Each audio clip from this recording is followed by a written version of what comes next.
Hello and welcome to the Spargur Yarn Crafts channel. My name is WSpargur. I am your host. This is part 2 of this week's podcast, Finished Objects. If you are new to the podcast, thank you so much for joining me. There is a part 1 from this week, which you can find using the link in the video description box below so that you can see the works in progress from this week. And also, if you are new, thank you so much for coming. You can find all of my social links in the video description box below as well for everything from my personal account to my business account, which is Spargur Yarn Co, where I sell hand-dyed yarn and project bags. And I'm going to be selling some of my finished objects on there as well coming soon.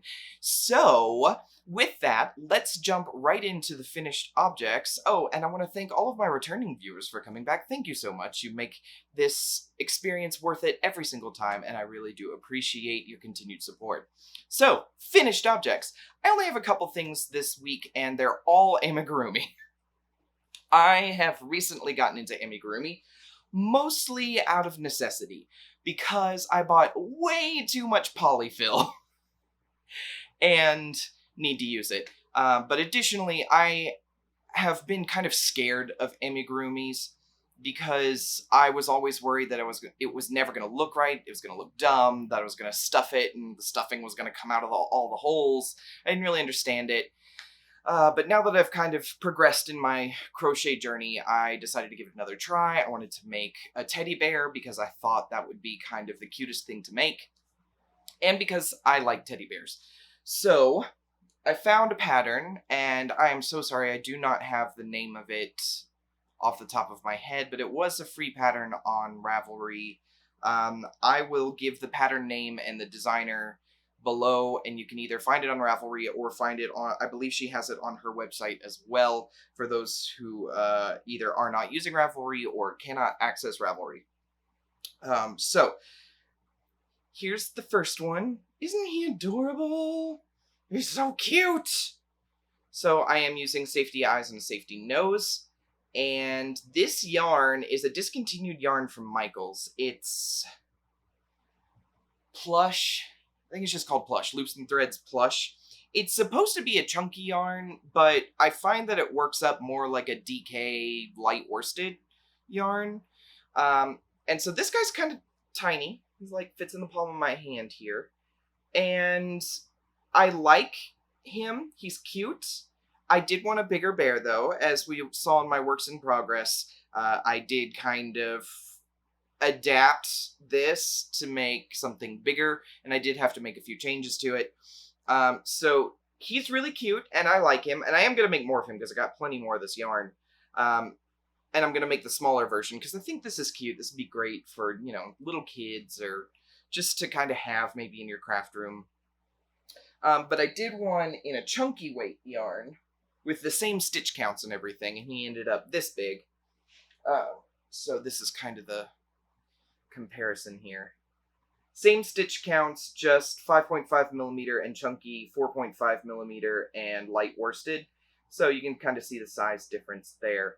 And then of course the one I'm doing is probably about a quarter size larger, so about 125% of this. So this guy's really cute. Again, Safety Eyes, we got a blue tint in there, then we got the pink nose. So he actually kind of looks more like a mouse. I actually like using the kind of striped variegated yarns for this. I think it makes it kind of unique and fun. You know, to each their own, whatever you like. He doesn't, I sewed the legs on wrong, so he actually, the other one, the smaller one, and the one I'm working on, he will sit in my hand, but if I put him down on the table, he'll fall over because I sewed the legs too far back.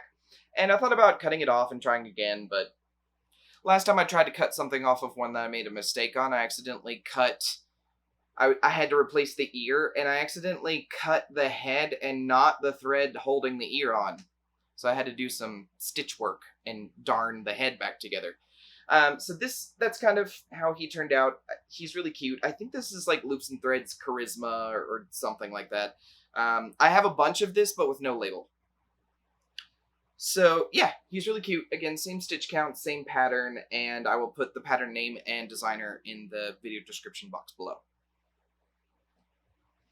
The last amigurumi I did is one that I can only do for me, so please don't ask. I can't sell these. as much as I would love to, and as much as a lot of people want him, I can't, and I am not about to put myself in any kind of legal predicament over him, but I did make Baby Yoda.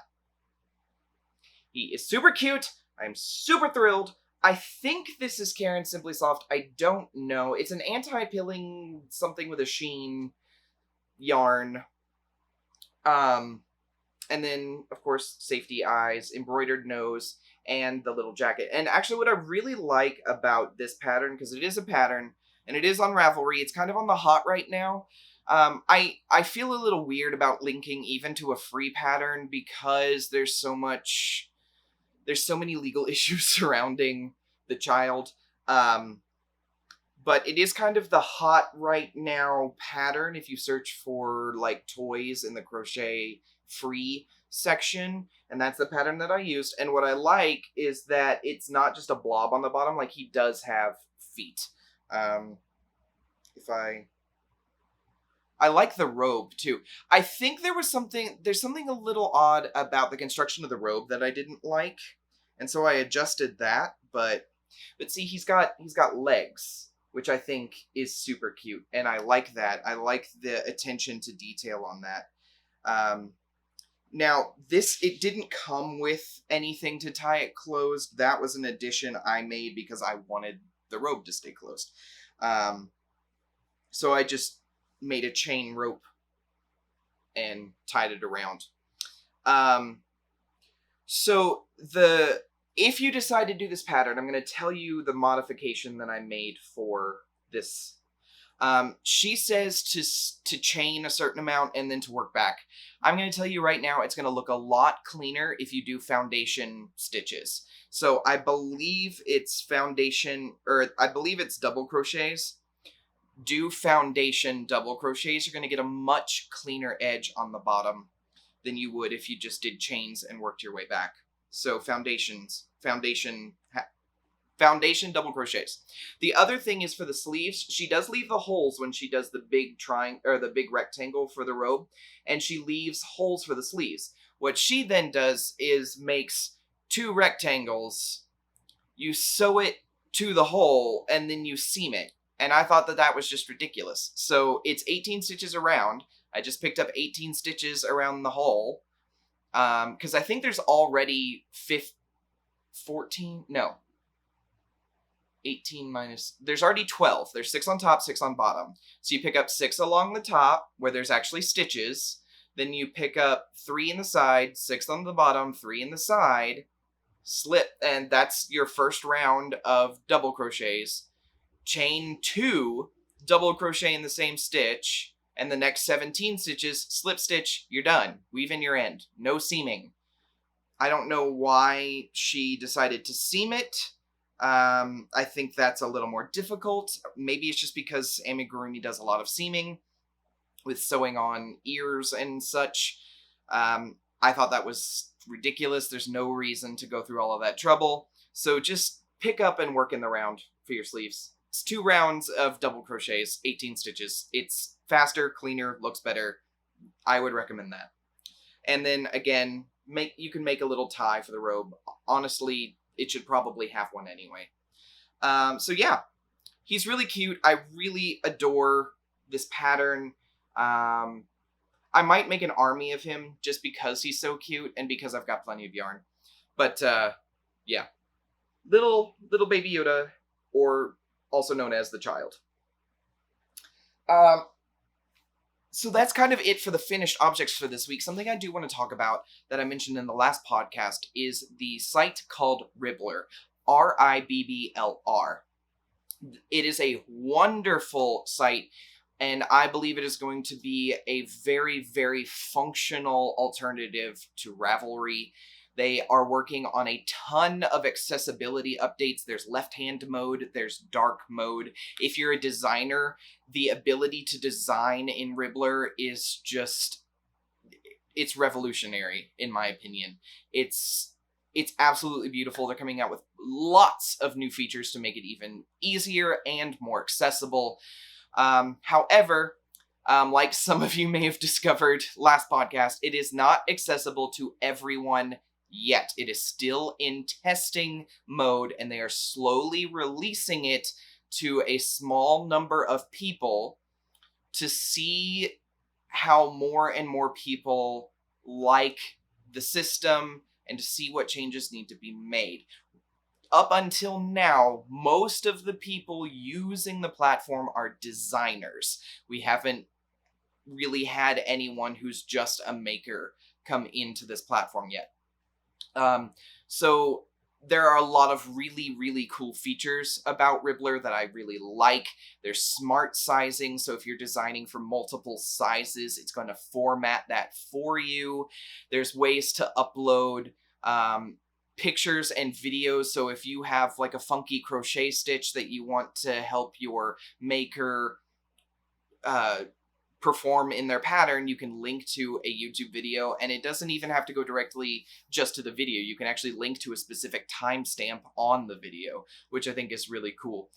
You can translate into multiple different languages with the click of a button, depending on your location. So if I design in US English terms and somebody in France wants the pattern in French UK terms for crochet, they just have to click on their country of origin, and it automatically does all of the translating for them. I don't know how that works with things like special stitches, because one of the things that I just designed has a lot of really special stitches, but I've also written out how to do all of those, so I think they'll be fine. If you write in inches, it will automatically convert to centimeters for people who use metric. There's just a lot of really cool things about the whole platform. The e-pattern system is gorgeous. You can click off the row that you've worked on. You can jump to a different section. You can save your progress on the pattern online. You can move between browsers. So if you start on your computer and you want to open it up on your iPad, it syncs and saves your progress just like that.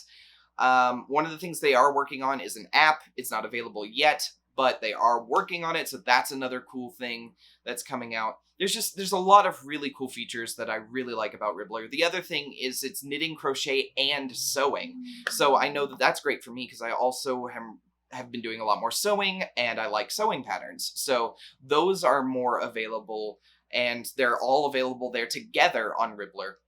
There's a whole community section where you can discuss things where you're having issues or feedback problems, or you can just talk about what's going on. And of course, you can submit suggestions for things you'd like to see and features you'd like to have. So wonderful, wonderful upcoming platform. And with that being said, as one of the beta testers of this platform, I have been given 10 giveaway slots for 10 of you to try out Ribbler before the rest of the general public. So, if you would be interested in accessing Ribbler and seeing what it's all about, and seeing the e-pattern format, and just browsing the different designs and everything that are in there, leave me a comment below saying, yes, I would love to try Ribbler, and I'm going to choose 10 people from the comment section to try it out. And after I pick the 10 of you, you have to give me your email address, and I will put that in through my login. And it's on an invite friends page that I have access to, and so it'll send you an email, and you will get a very specific code and link so that you can sign up for Ribbler. So if you would like to do that, leave me a comment saying, yes, I want to try it, and I will pick those 10 people by the next podcast. Actually, I might film a special video for that because we'd like to get people kind of in there sooner. So we might not wait till the next podcast. That may be a special video that goes up. Actually, let's go ahead and say yes. That's going to be a special video that goes up so that we're not waiting on that, okay? So, yes, leave me a comment if you want to try it out. I guarantee that if you don't at least love it, you're going to enjoy learning more about it and submitting your ideas on what could make it better. So just let me know if you want to try it. I'm excited about it. I hope you are too. I think my favorite feature right now is dark mode because I have light sensitivity. So sometimes I'm wearing sunglasses indoors. Dark mode has greatly improved my ability to use the site. There's I turned off the motion, so there's reduced motion. There's not a bunch of flashing things. You can change, I believe you can change your font size. I haven't done that. I haven't played with all of the accessibility features yet, but I believe you can change your font size as well. And left-hand mode, which I think is amazing for those of you who use your mouse with the left hand.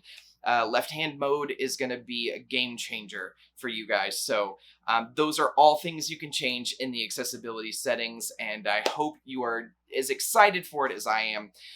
So yeah, 10 of you lucky people who leave me a comment are going to be chosen to be some of the first people to access Ribbler before the general public. So thank you so much for joining me for the FOs and for that little bit on Ribbler. I will see you again here tomorrow for some sewing updates. Thank you so much for joining me, and I will see you again very soon. Bye.